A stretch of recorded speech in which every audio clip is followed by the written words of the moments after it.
Silipin natin ang bagong atraksyon sa Botanical Garden sa Baguio City, kung saan tampok din ang isang European-themed Christmas market. Yan ang ulat ni Dante Gito ng PTV Cordillera. Baguio City. Makukulay na mga bulaklak at paru-paro at mga fairy na may fairy dusts. Ito ang bagong atraksyon ngayon sa nagniningning na Botanical Garden Christmas Metamorphosis na bahagi ng Enchanting Baguio Christmas. Tuwang-tuwa ang pamilya ni Mildred mula pa sa Davao City sa kanilang pagbisita sa Baguio kasabay ng pagbubukas ng bagong atraksyon. Amazing, maganda kwan talaga. As in, masaya pa sa pakiramdam. Nakikita mo yung parang ang ganda ng palibot. First time ko kasi dito sa Baguio.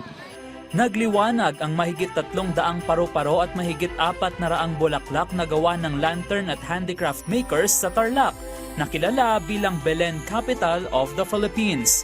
Bilang simbolo ng pagdiriwang ng Pasko, hindi mawawala ang Belen sa gitna ng parke.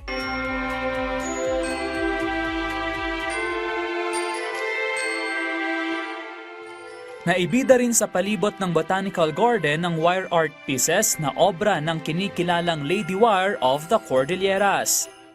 I was very excited, so I did it for like 3 months. I was very overwhelmed because I didn't expect that they would call me to do this one, especially sa Botanical Garden. Ayon naman kay Baguio City Mayor Benjamin Magalong, ito ay patunay ng magandang kolaborasyon ng lokal na pamahalaan at mga local artists. Classic display of the creativity that we have in the city of Baguio. And this really a culmination of the hard work and efforts of all the artists who were present, who really contributed to this. Bukas ang Botanical Garden Christmas Metamorphosis mula alas 6 hanggang alas 11 tuwing gabi. Ang entrance fee, 50 pesos para sa mga residente ng Baguio City at 100 pesos naman para sa mga turista.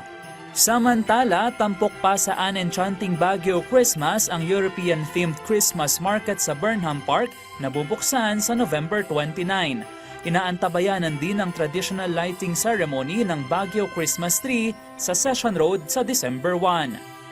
Dante Gito, para sa Bayan.